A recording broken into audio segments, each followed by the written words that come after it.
Welcome to the Swirl Suite, everybody. Happy Wine Wednesday. It's me and Leslie today. How are you today, Leslie? I am fantabulous. Thank you for asking. How are you doing? I'm good. It's a long weekend, so I've had some days off, so I'm happy. Yeah. Good. Well, that is always refreshing for the soul. Yes, I'm glad you joined us today because I took my dog to a winery this weekend. Did you? Which one did you take? So me and Billie Holiday, we spent the day at two Maryland wineries yesterday. The first one was Westminster. And I went there because I won a drawing on Instagram a few months ago. So I went up there to pick up my wine, the wine that I won. So we went to Westminster, and it was a little warmer yesterday, so we were okay sitting outside. Yeah, and then we went to Black Ankle after that. Oh yeah, so it was cool. It was a fun day. It was fun. They had the fire pits lit. It was really nice. That's good. Yeah. That's good. You can't take your dog to every place. Yeah. So it's nice when you can. Nice I know that Westminster had changed their rules about bringing pets. And so that's why I brought her. And I didn't realize that Black Ankle had did the same thing. So, yep. So it was two dogs out there. But it was good. It was a good day. That's good. This weekend it kind of started off bitterly cold, but they turned out to be really nice. Yeah. And I also saw the photograph. I couldn't wait. I had to see it opening weekend, so I also did that. Okay, so without giving anything away, how was it? God, it was so good. Like everybody who listens to the show know how I feel about movies and TV, and oh God, that movie was so Black. It was full of so much love, and it was so touching. It was tender. It was such a great movie. It showed Black people in such a nice light that we don't get to see all the time. Oh gosh, it was so good. Yeah, I don't get to the movies often, but that was one movie I said I was going to see. Just from the previews, you're like, I'm going to like. Exactly. This is I Love Jones, better than Love Jones. Like when I saw the previews the first time Love Jones, I was like, I have to see it. So I got that feeling from it. Yeah, absolutely. Well, we have a special guest today.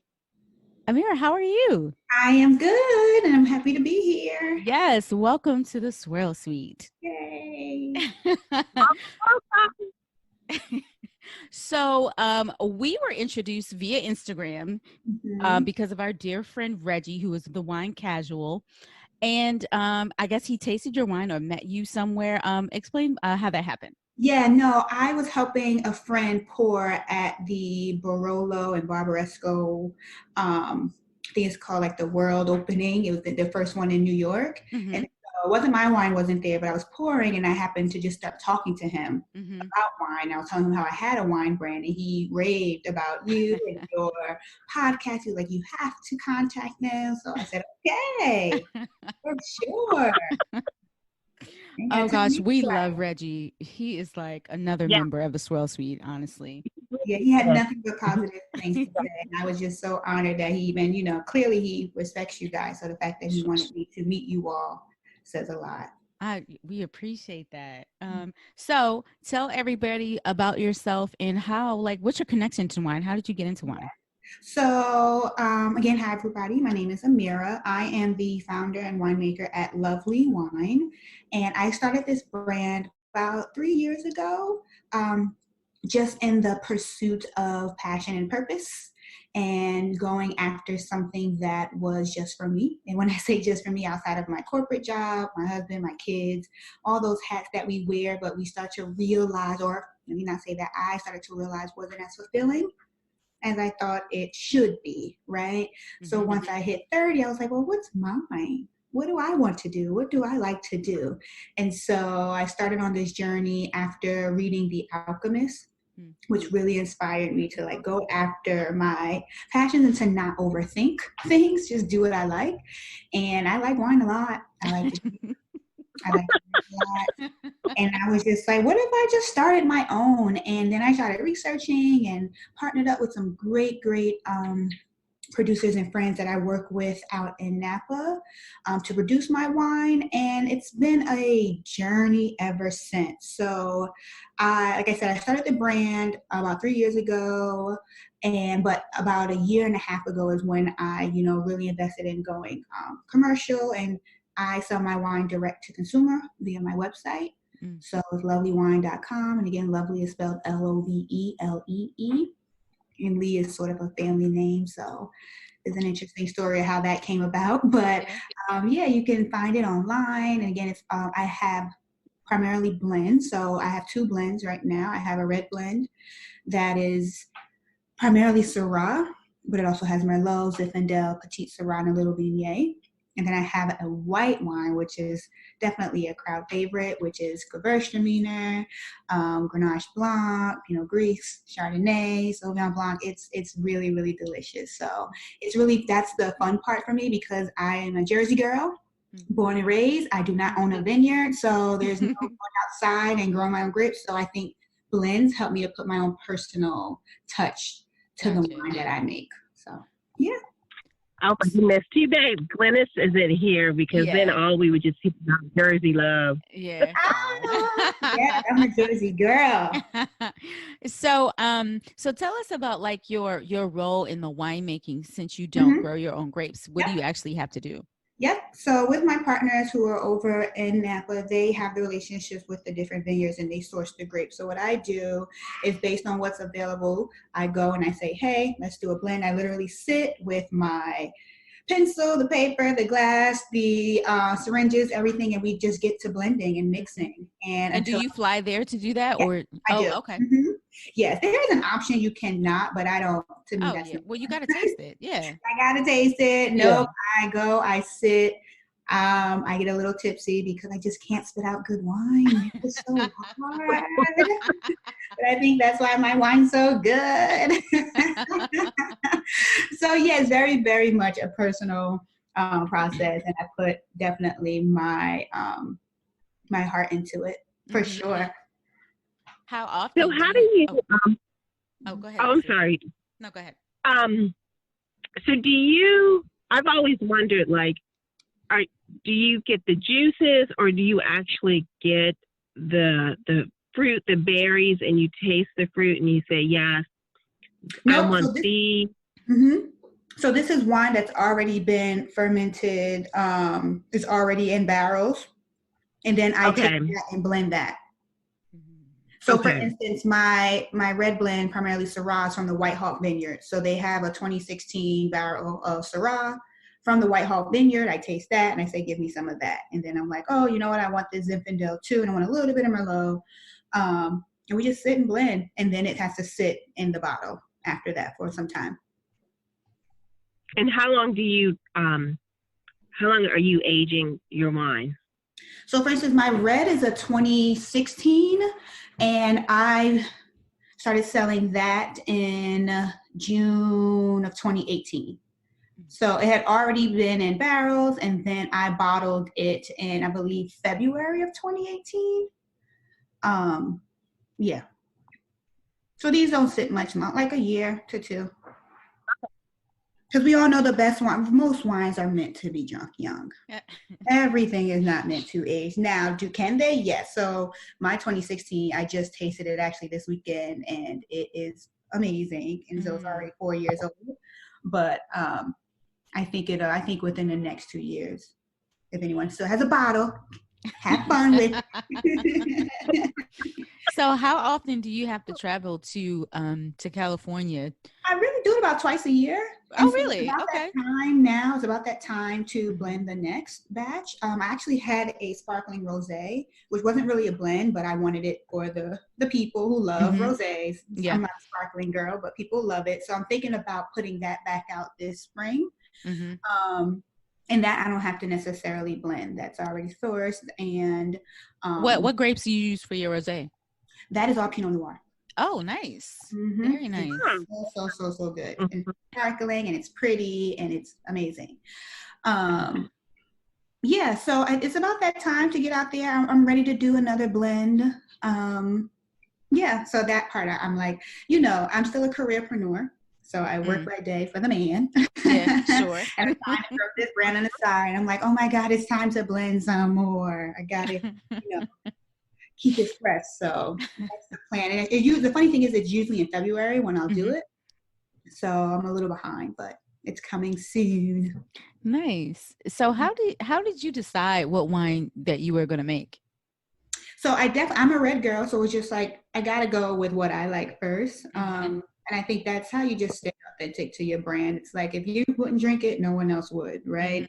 So I definitely wanted to start with a red. And I prefer dry wines. Syrah's probably one of the more dry grapes. However, I know it can be very intimidating to people. So that's how it's like, okay, well, what can kind of soften those tannins? And I think the Zinfandel really helps that a lot. We know Merlot usually is mixed with Cabernet, and that has a good balancing effect too when it comes to other grapes that are high in tannins. But we added a little bit of Viognier, which most people know is a white grape, and that actually helps soften it too. So what people tend to say about my red is like, definitely has all of the characteristics of a good dry, medium-bodied Syrah, but it's not as drying, and the tannins are really balanced. And I think that's a testament to the blend. Nice. So what are your go ahead, Leslie. Oh no, I was gonna we are meeting several winemakers. I'm thinking of Jenny out of the Midwest. Oh yeah. Who is taking this similar approach where they're establishing their own label, but they are skipping I'm going to get 5,000 acres or what have you, and sourcing it. Do you recommend that for people who are new to the industry? Was that an easier gateway into winemaking? It's definitely easier, but I will say it's not the most cost effective. Like some days I'm like, should I go buy a vineyard and do all this myself? Which quite honestly, my lifestyle, no. But it's not, it's easy because there are already people in place that can help, and it provides jobs. Like there are people who are experts at, growing the grapes and maintaining them. And then there are people who are experts at, helping me blend and things like that. But I think for me and what my purpose in this was, it was really starting a brand that had my personal touch where I could literally infuse my education. Like I do work with other winemakers, but it's all my call. And we sit, we blend, we compare, we fight. Because I'm like, I know my grapes. And so I think it's definitely easier, but it can be costly because there are more people involved, and you end up passing that cost on to the consumer who may not be, again, you have to be specific on who your audience is, because there are a lot of people who are used to going and buying, $10, $12 bottles of wine, which is fine.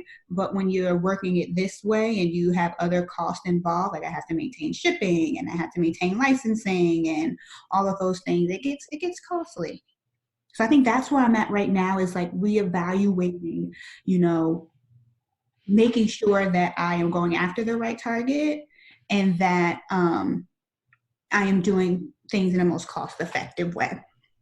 Now, with you being in Jersey, how does your market work? Is it easier for you to market on the East Coast or on the West Coast where the wine is? It's actually easier for me to market on the East because this is where my network is, right? So This is where I do events. So I'm also love doing events and wine tastings. I actually just got my certification in level 2 from the WSET, and I'm taking level 3 as soon as they open up a night class.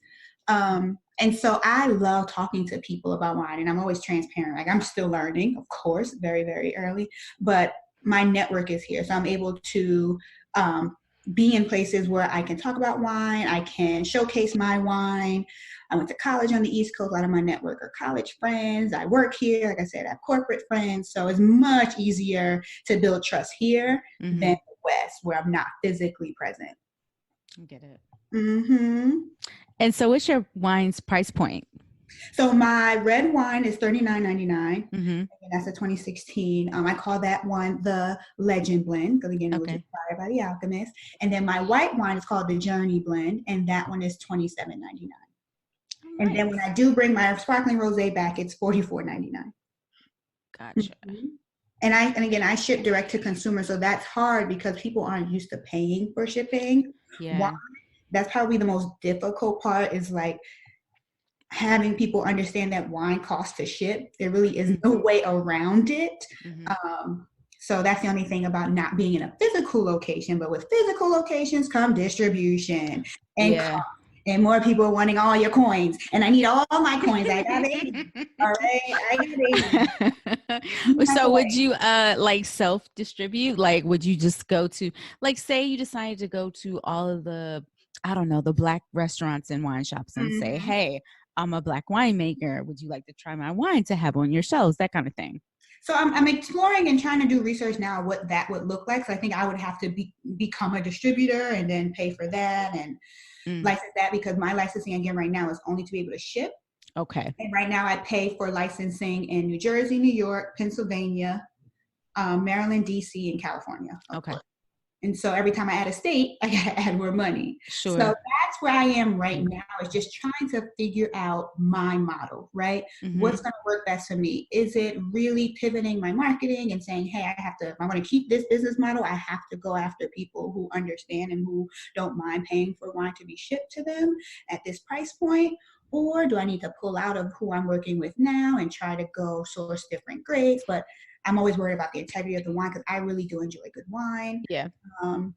So yeah, that's the difficult part right now, is like, what's my best model? And then again, when I'm having the most fun is when I'm at events, though. When I'm doing wine tastings, like I just did a collaboration with a company called Rewax and Unwind, where you make your own candles. And then I come and I do a wine tasting and I walk them through like how to taste wine, and we will use my wine. I also make a really bomb sangria that I'm crazy for. So like, how do I bottle this? That's what I really need to be figuring out how to do, because people love it. So yeah, that's where I'm at right now. It's like really exploring what's LoveLee state, right? I also have interest in travel. So I want to curate these experiences where we travel to different wine regions, which some people have done, but they've never done it with me. So we have fun. It's real blackety black. It's, I have a chef who I want to have come out. We'll do video, we'll do photos, we'll get behind the scenes with some of the real winemakers. There are a ton of Black people out in Napa and across the world, really. I want to start in Napa, but eventually hit all the major wine regions of the world that are really behind the scenes doing the work. Yeah. And I want to explore all that stuff. So there's such a strong network, not just in Napa, but in California, of Black winemakers, distributors, marketing people. It's a great network to tap in. And just from what I've observed, they're extremely supportive of one another. I've met some wonderful people who are open to knowledge sharing, but I know sometimes it's not always the case in our community, especially when there's not a lot of us. So it can be intimidating, like, who do I ask? Who do I not ask? Who's really willing to like partner or collab or mentor? Who's not? You know, that's the tricky part. But I will say I have some people in the industry who are definitely open. But it's hard when we don't have a blueprint. And this was an industry that really was not made for us to enter. Sure. And I don't think nobody was ready for us to enter it. Yeah. And we are entering it. Yeah. And it's now we have to figure out and create a lane and create processes and create distribution. So I'm excited to be kind of on the, the ground level. You know what I mean? Like, there are people who have been doing it, but I would still say this is still a new arena for Black winemakers. Like, there's still so much we have to learn and do to create this lane for us. And I'm excited to be a part of it at this time. Yeah. Yeah, there's a need on the East Coast for Black winemakers because they're all in California. Because I'm in the middle of my series where I highlight someone Black in the wine industry every day for the month of February. Mm-hmm. And I want to say most of the people I'm highlighting are from either California or South Africa.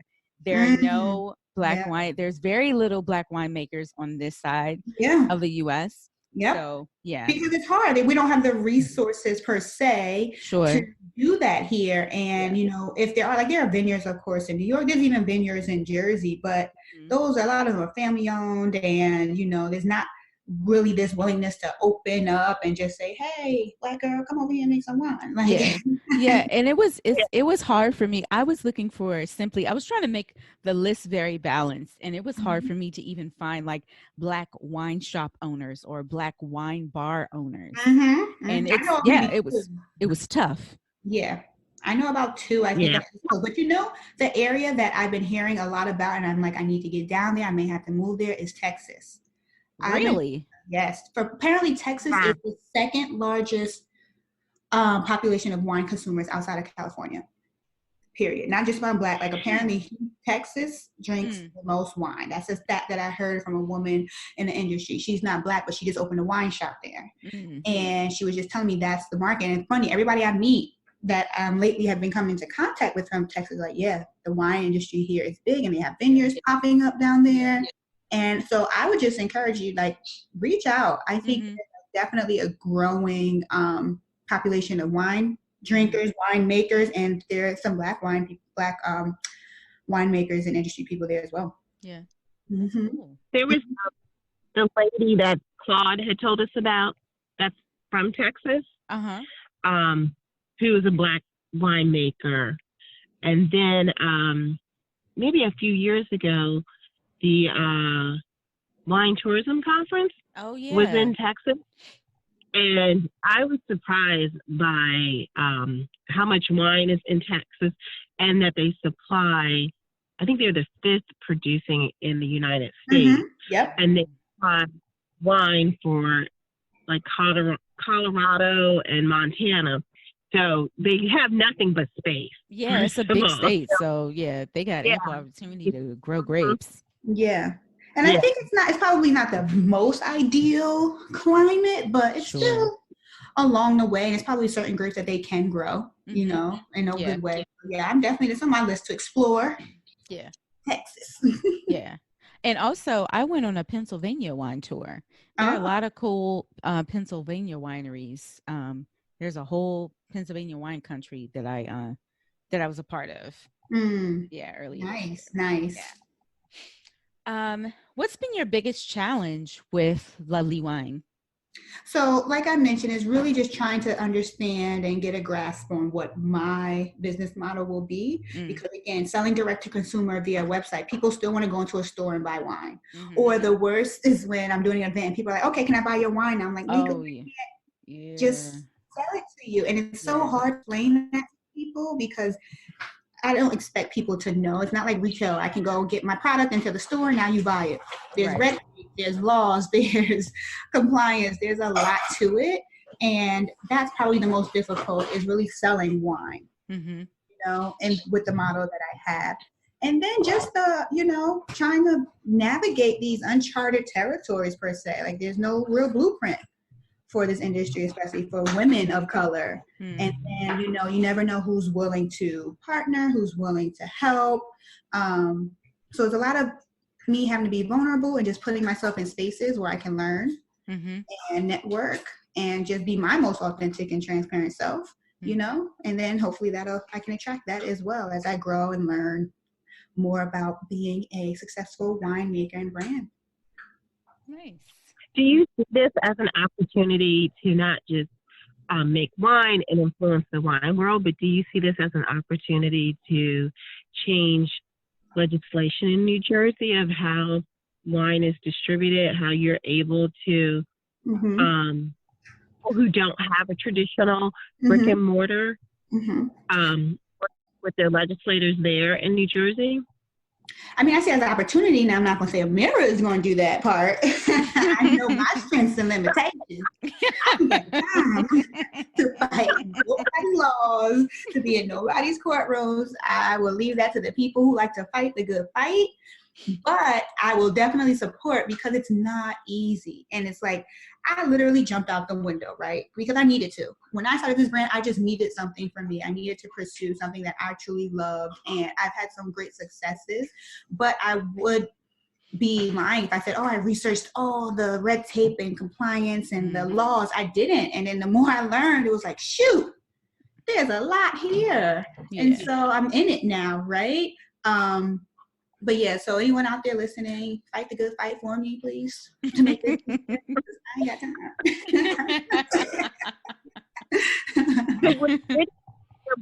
Where do you see your brand going from here? So, like I said, I want to have like these different legs of my brand, right? So the one is the wine, right? The actual wine, because I really do enjoy making the wine. I just hate selling it. If I could give it away all the time, I would. The next would be events. Like I said, wine tasting events. I love community. I love being social. I can talk a lot. I love being with people. And so I love hosting different types of events that have a wine layer on them, because I just think wine does something in a social setting, right? You know, they have that saying, good wine is really just wine you enjoy with friends. Like, it can really, whatever you like. I encourage people to find the wine they like, right? Because a lot of times people are intimidated. They're just like, I don't like red wine. Well, you haven't tried them all. I'm sure there's one out there that you would absolutely love. I bet you it's LoveLee Wine, but I'm just saying, I'm biased. So wine events, I love converting people into wine drinkers. It's like a little secret passion of mine. And then finally, the travel portion. I'm an avid traveler. I don't get to travel as much as I used to being a mom. But anytime I get to go somewhere, I'm always trying the wine. And I love, I want to encourage other people to try wines of different regions. That's how you learn the most, right? Mm-hmm. Every is from California is not just from Italy and France and Spain. There's so many regions that are growing, like South Africa, which has been around forever, but it's definitely getting more recognition lately. Argentina. I've had great Sauvignon Blanc from India. Like, people don't know that. So I want to have a travel portion of my brand that encourages people to just explore wines across the world. That's awesome. What's your favorite region? Your favorite place to travel? I didn't hear you. Yeah. She said your favorite place to travel. Oh, so funny thing is, it really has nothing to do with wine. I love Asian countries. So I studied abroad in Japan and India, and those were like two of my most favorite experiences in the world. I went to Dubai. And when was that? 2018, and had the best time of my life. I like going as far as possible. I like people watching, and I just love being where the people are. Like, call me Ariel, Little Mermaid. Like, that's just, I want to go with it. I love that. So yes, I love a good relaxation in the, Caribbean or something, but you got to get me around people. Where do they go to eat? Where do they go to drink? What do they do to have fun? That's the type of travel that I really love. Like, my family went to an island called Guadeloupe, which is right near Montserrat, I think. And really not too many tourists there yet, but it's growing. And like things like that, like staying in an Airbnb, have my kids hopping in, Ubers. I love random, exciting, non-traditional trips like that. So, and if I can ever find good wine somewhere, that's even just a highlight. When you're not drinking your wine, what are you drinking? Yep. So in the wine world, I love a good Pinot Noir from Oregon. So I don't have a favorite brand, but I usually just try something new. I love the Pinot Noir from Oregon. I'm a Pinot fan. Okay. That's my favorite. But other than that, Sarita, I'm a tequila girl. Okay. Ain't nothing wrong with that. And so I love mixing wine cocktails too. So I have a great recipe on my website if anyone wants to try it, where I mix wine and tequila. Because it's just more fun that way. But yeah, so I'm definitely a Pinot girl. If it's white, I like a good Riesling. But I tend to go red all the time. Okay. So we had this winemaker on here, and what he did was he had a hookup in Hollywood, and he had his wines on different shows and movies or whatever. So every now and then we would see his wine on TV. If you could send your wine to any show or movie right now, where would your wine pop up at? A show or movie, right? Because I was in the gift bags behind for the Soul Train Awards last year. Nice. Which was really, really cool. Yeah. So I enjoyed that. For a show, well, it's not on anymore. Of course, Olivia Pope rebranded wine, right? So if you could get in that episode, any one of those episodes would have been a win. Right now, what am I watching? Power. Just finished. Okay. So I could see Tasha, just drinking my wine while I'm plotting. Well, not anymore.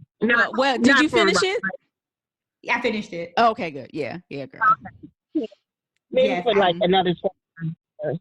What'd you say, Leslie? I said maybe Tasha in 25 years from now. Oh, to life. She's someone. They have 4 more coming out. But that is a really good question, because I always think it would probably, honestly, it's not even about a movie or show. I just want it in Beyonce's house. Oh, sure. That's really what I want. That would be all you need. That's all I want it in Beyonce's house. I want her to sip it on all of her vacations on her yachts, and I want the bottle sitting right there next to her, and for everyone to just put some respect on my name when it happens. So I love it. That's gonna happen. I'm manifesting it. Beyonce's gonna drink lovely wine, and then I win. Awesome. If you could, and I'm sorry, these questions that I'm asking are not on the list. I just thought they are not. You tried it, Sarita. You got me, girl. Got it. I was like, oh, I could have been prepared for that one too. My bad. I'm ready. Let's go. Okay, so if you could add another wine to your portfolio, what kind of wine would it be? Would it be a can? Would it be low alcohol? Would it be a trendy wine? What would it be? I don't do nothing low alcohol. The joke in my house is don't bring me nothing under 12%. I just don't disrespect me like that, Just kidding. People bring me stuff all the time. But I just think it's a waste of my liver. So it wouldn't be a sweet wine, and it is no shade, no offense. People always just assume that I make sweet wine or that I must love sweet wine. Oh, sure. Yeah. And it's no, it's not my thing, but I don't knock you. So it would probably be a Pinot Noir, because I have not made a Pinot Noir yet, and it is one of my favorite grapes. So it'll most likely be a blend with primarily Pinot Noir in it.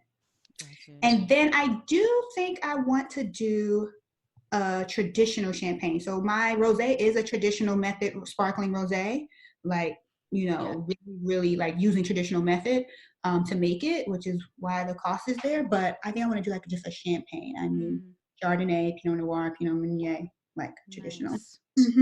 I love it. Yeah. I know, right?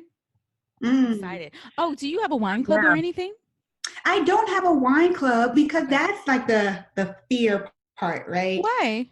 Because I'm just I get anxiety. Who's gonna be in my club? Girl, if you don't stop it.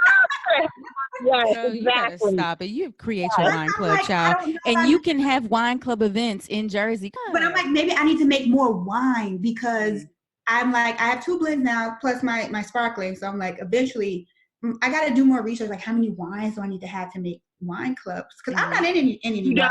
And you can have one wine. You can have one wine and a wine club. Exactly. I'm into, and one wine club is for 2 wines, and the other one is for 4. So how often do you get the wine?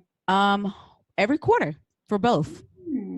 It's not a lot of wine. We don't get it. I don't get it often. It's not monthly. Yeah. But that's on my list of things to do, because when I did an event, when I launched my rosé, I had actually did a little poll for people, would you want to be in it? And sure, especially if your network is where you live. Yeah. People, and like I said, I always get rave reviews and great feedback from the events I do. And so you're right, girl. You're right. I need to stop playing. And so Leslie is taking, because Leslie, you technically have a wine club. Tell Aamira where y'all are going. Oh, we're going to. I'm sorry. We're taking a wine cruise to Europe, and we're going to Spain, France, and Italy. Wow. When's that happening?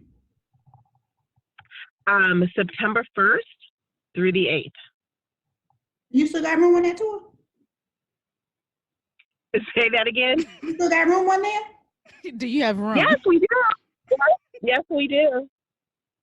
I might have to be on that. Mm-hmm. September 1st. Yeah, there's a. I'll send you the information. Please do. So are you hosting it? You have like a whole cruise ship, or what's it? We don't have the whole ship. So we're working through a travel advisor, and she's making all of the arrangements for us.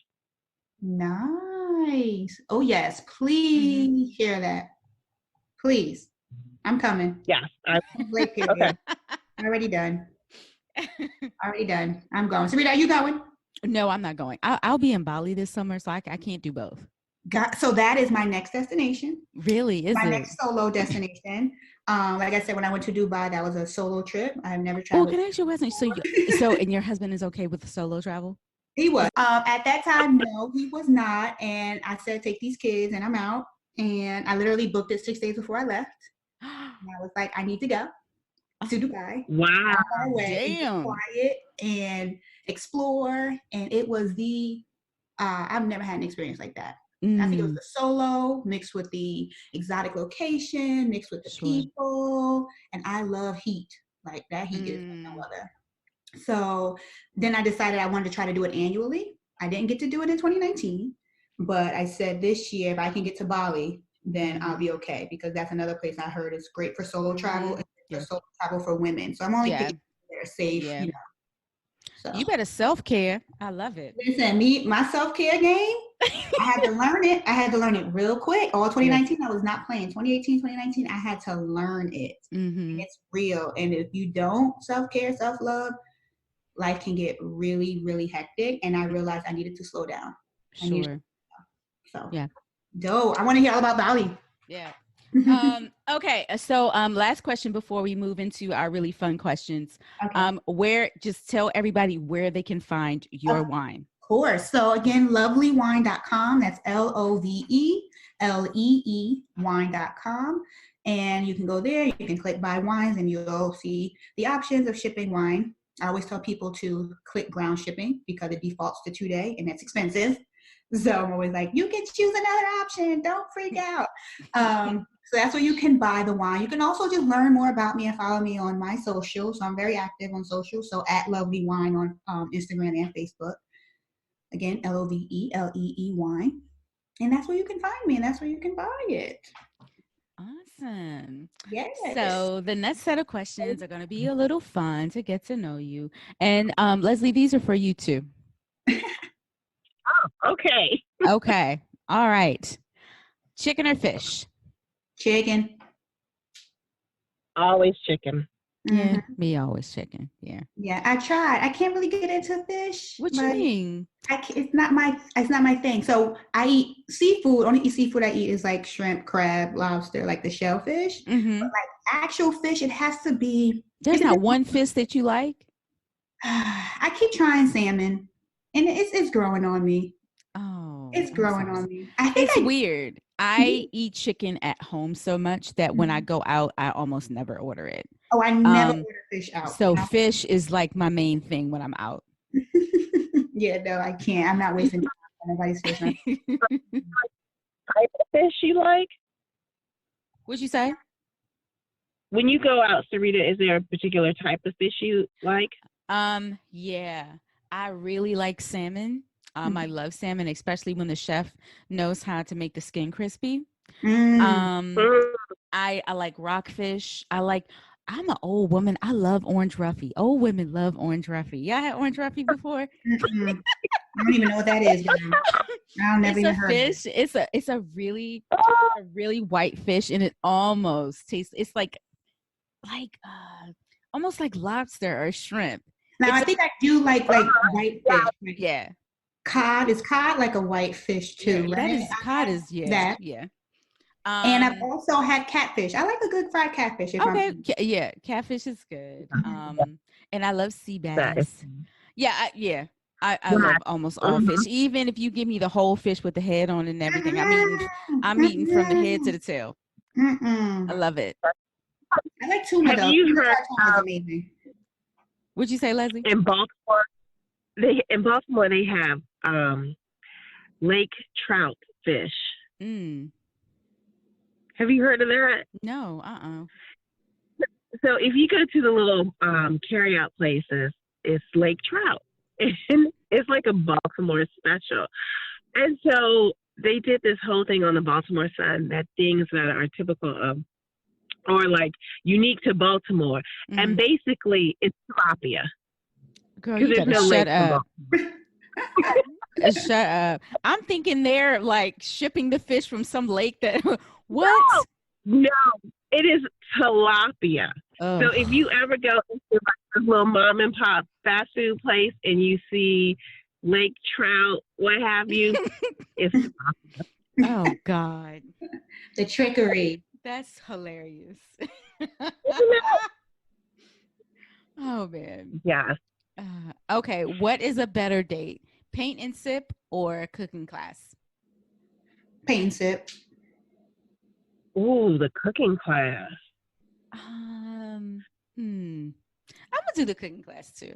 I think you can get to know somebody a whole lot better in the cooking class. Well, paint and sip is cute too. I don't drink as much at a cooking class. I thought about this. Oh, it's true. Like when you cook in class, it's like way more work. When you paint, it's just, I'm gonna just paint this real quick, but I'm really drinking. Okay. Yeah, you're right. You're right. I don't know if that's good for a date or whatever. I don't really date, but I like a good paint and sip. I have so many paint and sip photos in my house that are on nobody's walls. Really? No, they're in my basement. They are not going on anybody's wall. But okay. What is your favorite activity to do with the kid? So with my kids, it's definitely making TikTok videos because that's the thing. Oh. Okay. And traveling with them. I love them like just explore new places and ask questions and be adventurous. And they love to travel. So I would say for mine, because I have two girls. They're 10 and 8. Should be 8 next week. So yeah, this TikTok stuff is addicting. Yeah. Leslie, what about you? I love the Children's Museum. So maybe it's more me. You take a child to the Children's Museum where you can play with everything and it's interactive. Yeah. And I love Legoland. Oh my goodness. Any child needs to go to Legoland, I will take them. Oh no, not the Legoland.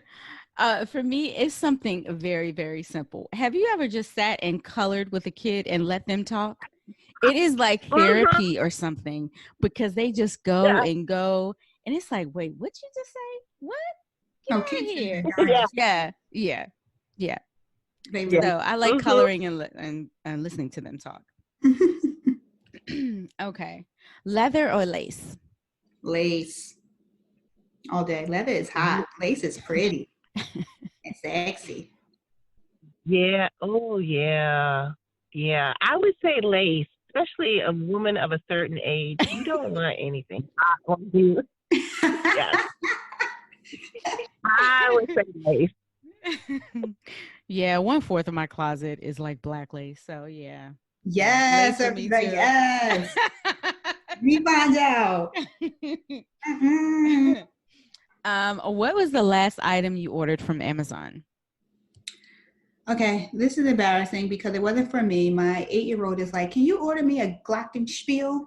First of all, what is that? What? Another fancy word for a xylophone. And something they were doing in music class, so she wants it, but I made her pay me back $17 too. When they want stuff from Amazon, run me my money. I will order it for you, but I want my money back. I'm not buying random things that you're not going to play with forever. So embarrassingly enough, that was the last thing. But other than that, for myself, probably a book.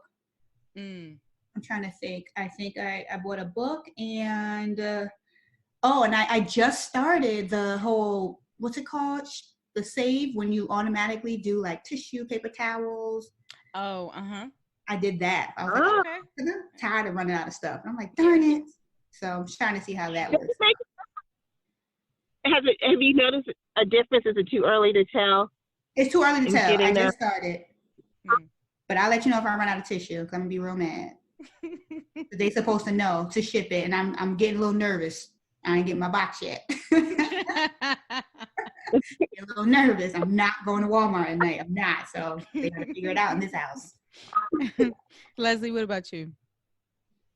You know what? I can't remember. I feel so un-American, but I can't remember the last thing I ordered from Amazon. I know tonight I'm planning to order some, what is that? Composable plates and forks. The ones that biodegrade, what have you. Okay. You can find that on Amazon. But yeah, I feel very un-American that I do not have once a week. Something is being ordered from Amazon at least once a week. It's crazy. Huh. Wow. For me, I had to replace my Fitbit. This is my oh my gosh, this is my fourth one. They don't last very long. Yes, that's why they so mad at the Sam Fitbit. They just die. Yeah. They're about the life of like a phone. Where was it like maybe 2 years? I had the last one for 2 years with no issues. But I had to replace it, so I ordered it. And that was it. Yeah.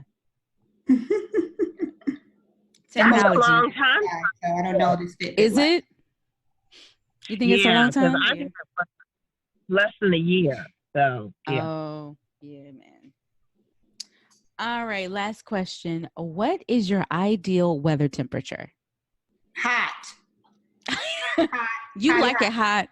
I like it hot. I don't want nobody's winter, nobody's snow. I'm so glad this winter is like non-existent. It's really making me happy. I need to knock on some wood before we get a blizzard next week. Mm-hmm. But I don't know why I'm in the East Coast. I don't know why I was born here and raised here. Not my thing. It's not my thing. I like hot summers. Leslie, what about you? I want it 78 degrees with a breeze. I do not want it too hot. I do not want it too cold. Just perfect. Okay. I got you. That's a good one. 78 with the breeze? I'll take the breeze at night. A little breeze. Just a little breeze, not a lot. Yeah. Okay. What about you, Sarita? I am more of I'm a fall girl. So give me like a strong, like 65. So like jean jacket or sweater or scarf, and I can still wear a boot and sit in front of a fire pit, child. Yes, perfect. Give me layers. Give me 60s. It's one layer. It's a jean jacket. I don't like the layers. I want to wear a cute dress with my toes out.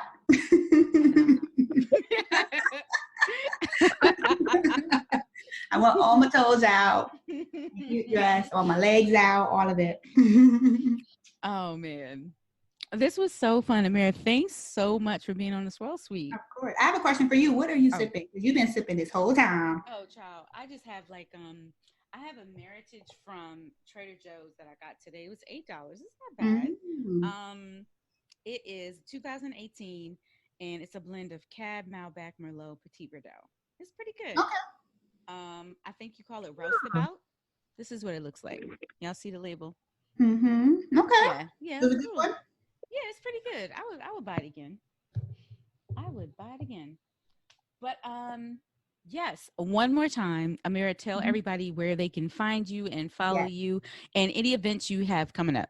Yes. So LoveLee Wine, LoveLee Wine. That's LoveLeeWine.com to learn more about the brand and to purchase the wine. You can also find me on Instagram and Facebook at LoveLee Wine. What do I have coming up? I have some private events coming up for some corporate companies who want me to come in and do a tasting. However, I am open to anyone who wants to do a wine tasting, who wants to layer on a wine tasting at their event, who wants to, hire me to come in. I am open. Calendars is open. So contact me. You can also email me anytime, Aamira@loveleewine.com. And my name is Aamira. Fantastic. Leslie, do you have anything you need to announce? Anything coming up? I just want to make everybody aware that February 18th is National Drink Wine Day. Is it? So please store your glass full on the 18th.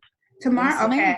All right. I gotta do that. I'll also be at the VN-Expo. I think that's how you pronounce it. First week of March. I don't know if anyone else is planning on going to that. It's a big expo in New York. Mm-hmm. I'll be there. So if anyone will be there, look for me. But thank you, Leslie, for letting me know that, because I swear that date changes every year. But you said it's the 18th. I'm there the 18th. Yeah. Tomorrow, wine glass. My cup will runneth over. All day. No announcements from me. I'm still doing Blacks and Wine all month. Follow me and Vine Me Up. That is about it. All right. So this was fun. Yes. Thank you guys. And let's do it again, girls. Cheers, everybody. Cheers. Cheers.